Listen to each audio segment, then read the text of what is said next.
తర్వాత మళ్ళీ టీటీడీ వాళ్ళకి లెటర్ పెట్టాను అనమాట. ఈ 11 lakhs సరిపోదని చెప్పేసి. సరిపోకపోతే సార్ ఈ 11 lakhs సరిపోదు, 40 lakhs ఇచ్చారు సార్ వాళ్ళు అని చెప్పేసి. తర్వాత వాళ్ళు టీటీడీ వాళ్ళు ఓకే అని చెప్పేసి ఇచ్చారనమాట అమౌంట్. అందరికీ చాలా చాలా కృతజ్ఞతలండి. మీరందరూ లేకపోతే నేను లేను ఈరోజు. ఆ అబ్బాయి హెల్త్ కండిషన్ చాలా చాలా బాగుంది. బోన్ మ్యారో ట్రాన్స్ప్లాంటేషన్ కంప్లీట్ అయ్యింది. ఇప్పుడు మీ అందరు సపోర్ట్ వల్ల ఇప్పుడు హాస్పిటల్లో ఏం జరిగిందంటే 20 lakhs అనేది కావాలి. ఆ 20 lakhs అంటే ఇంకా 20 lakhs కడితేనే మేము ఇస్తామని చెప్తున్నారు. ఎందుకంటే చాలా హై అమౌంట్ అండి. ఈరోజు బిల్లు నేను చూశాను. ఈరోజు నిన్నటికి నేను నైటే వచ్చాను. ఈరోజు బిల్ వచ్చేసి నిన్న బిల్ వచ్చేసి 77 lakhs అయింది. నేను చెప్పాను మేము ఇంత కట్టుకోలేమండి, మేము చాలా పేదవాళ్ళము, మా గవర్నమెంట్ హెల్ప్ చేస్తేనే, గవర్నమెంట్ టీటీడీ ఇంకా అందరూ ఫోన్పేలు వేసి హెల్ప్ చేసిన దానివల్లనే మేము ఇక్కడ హాస్పిటల్కి వచ్చాము, నేను అంత కట్టుకోలేను అని చెప్పి వాళ్ళకి చెప్పాను. చెప్తే అట్లీస్ట్ మీరు 20 lakhs అన్నా కట్టండి అని చెప్పారు. మేడం మేము అది కానీ కట్టలేము అని చెప్తే, లేదండి మీ అబ్బాయి సివియర్ కండిషన్ నుంచి అంటే 90% బ్లాస్ట్ అయినప్పటి నుంచి మేము ఇప్పుడు క్యాన్సర్ లేకన్నా ఏం లేకన్నా వాళ్ళ ఫాదర్ సెల్స్ ఎక్కించి ఇంత చేశాం కదా, అట్లీస్ట్ ఏదైనా 20 lakhs మీరు ఇవ్వండి, లేకపోతే మేము డిశ్చార్జ్ ఇవ్వము అని చెప్పారు. ఇప్పుడు 10 days అటు నుంచి మెడిసిన్స్ మేమే వాళ్ళ మెడిసిన్స్ అంతా ఆఫ్ చేసేస్తారు. ఎవ్రీడే బ్లడ్ ప్లేట్లెట్స్ ఎక్కించాలి. ప్లేట్లెట్స్ వచ్చి 12,000 అవుతుంది, బ్లడ్ వచ్చి 8,000 అనమాట. ఇప్పటికి 64 units ఎక్కించాము. బట్ అక్కడ బ్లడ్ కావాలంటే మనం ఏం చేయాలంటే డోనర్స్ అనేవి వెతుక్కోవాలి. అక్కడ నాకు చెన్నైలో ఎవరు తెలీదు, లాంగ్వేజ్ ప్రాబ్లం అనమాట. అప్పుడు ఏం చేశానంటే నాకు తెలీదు, అక్కడ బ్లడ్ డి బ్లాక్ అనేది ఒకటి ఉంటుంది.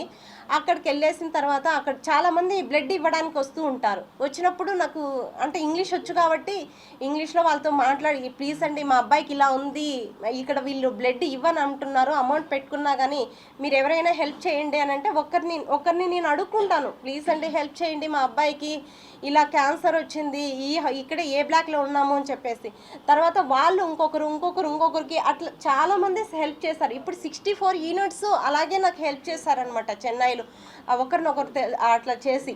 నెక్స్ట్ ప్లేట్లెట్స్ ఇవంతా వాళ్ళు హెల్ప్ చేశారు. అంటే మళ్ళీ నెక్స్ట్ సాయిరామ్ ట్రస్ట్ వాళ్ళకి కానీ థ్యాంక్స్ అండి, ఎందుకంటే బ్లడ్ వాళ్ళు డొనేషన్ చేశారు. నెక్స్ట్ సాయిరామ్ ట్రస్ట్ ఇంకా NGOs అనమాట.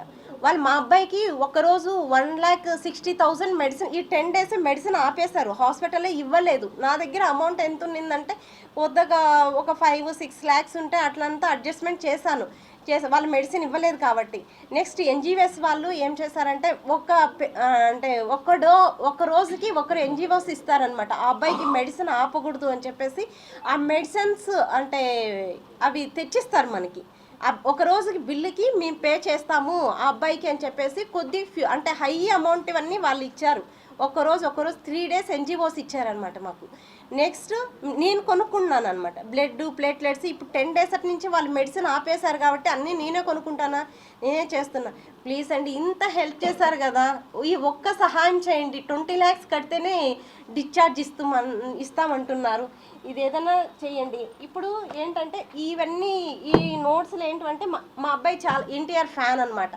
2 years ఇంటర్ ఫస్ట్ ఇయర్ నుంచి దీంట్లో అన్ని సాంగ్స్, డైలాగ్స్, స్టోరీసే ఉంటాయన్నమాట. ఆ NTR మీద పిచ్చితో వాడు ఎంతసేపు ఎవరితో మాట్లాడేవాడు కాదు, ఎంతసేపు ఇవే చేసేవాడు అనమాట. ఏంటి స్టోరీస్, ఈ బుక్స్ అన్నీ చూడండి, ఇవన్నీ సాంగ్సే, ఇవన్నీ డైలాగ్స్, ఇవంతా స్టోరీ, నేను ఒక సినిమా తీయాలి ఇలా ఉండేవాడు. ఇప్పుడు మొన్న చెప్పాడు, ఇప్పటికి నేను హాస్పిటల్లో ఉండలేనమ్మా, ప్లీజ్ నన్ను బయట తీసుకెళ్ళి, నేను డిప్రెషన్లోకి వెళ్ళిపోయాను, నువ్వు ఇంత కష్టపడినాను 2 years నుంచి ఈ కష్టపడినా కాబట్టి నేను చనిపోవాలనిపిస్తుంది, నాకు టాబ్లెట్స్ ఇవ్వు, నేను చనిపోతాను, నేను ఇక్కడే ఉండి నాకు ఏదోలాగా ఉంది అని చెప్పి చెప్తున్నాడు. ప్లీజ్ ఎవరైనా అట్లా హెల్ప్ చేయండి అని, నాకు ఇంత సహాయం చేశారు, ఈ ఒక్క హెల్ప్ చేయండి ప్లీజ్. మేము చేతులెత్తి నమస్కరిస్తున్నాను సార్. ఎవరైనా సరే నాకు ముందు మీరు ఎంత హెల్ప్ చేశారు కదా, ఈ చిన్న సహాయం అని నేను అనుకుంటున్నాను. ఏదో ఒకటి చిన్నదో పెద్దదో ఒక ప్రాణాన్ని అందరూ కలిసి కాపాడారు కాబట్టి ఇప్పుడు కానీ ఎవరో ఒకరు నాకు సహాయం చేయండి సార్, ప్లీజ్ సార్. మీకు చేతులు ఎత్తి నమస్కరిస్తున్నాను సార్. మా హస్బెండ్ తరపున టీటీడీ వాళ్ళు మాకు చాలా సపోర్ట్ చేశారు. JEO madam, EO sir, next TTD employees మొత్తం హెల్ప్ చేశారు సార్. నేను ఒకవేళ ఎవరినైనా నాకు హెల్ప్ చేస్తుంటే ఐఎమ్ ఎక్స్ట్రీమ్లీ సారీ సార్, క్షమించండి. నాకు ఆల్రెడీ 2 days నుంచి ఫీవర్ వస్తుంది, అంటే స్ట్రగుల్ అయ్యి ఎవరైనా నేను మర్చిపోయింటా క్షమించండి సార్. మాకు thanks, very very thanks sir. Please ఈ ఒక్క సహాయం చేయండి సార్, చేతులెత్తి నమస్కరిస్తున్నాను సార్. ఆ అబ్బాయిని డిశ్చార్జ్ చెప్పి